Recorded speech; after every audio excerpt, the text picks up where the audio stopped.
Bonjour, je suis Julien, votre professeur de français pour le niveau B1. Nous allons parler maintenant du plus que parfait. Alors, à quoi sert le plus que parfait? Tout d'abord, c'est un temps, ok, un temps du passé.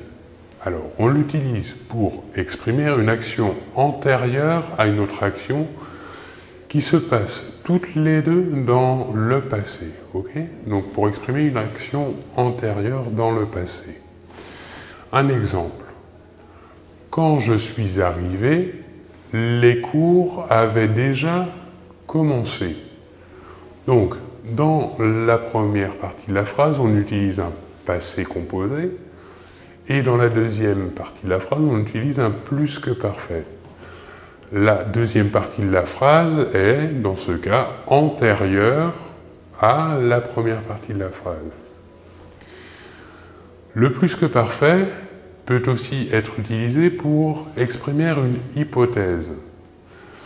En effet, lorsqu'il s'agit d'exprimer un fait non réalisé dans le passé, après un si conditionnel, on utilise le plus que parfait et ensuite un conditionnel passé qui exprime l'hypothèse.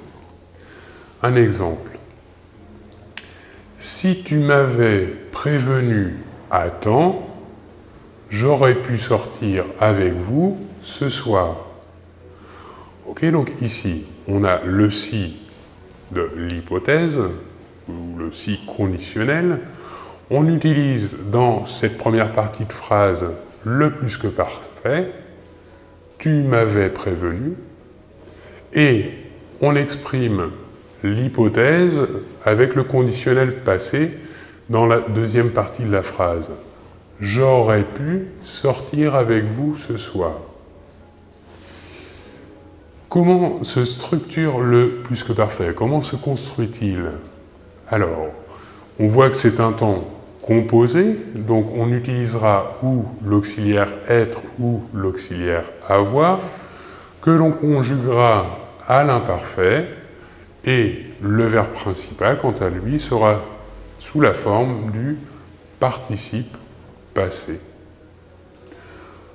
Voilà pour l'usage et la formation du plus que parfait. Je vous remercie beaucoup de votre attention et on se retrouve très vite.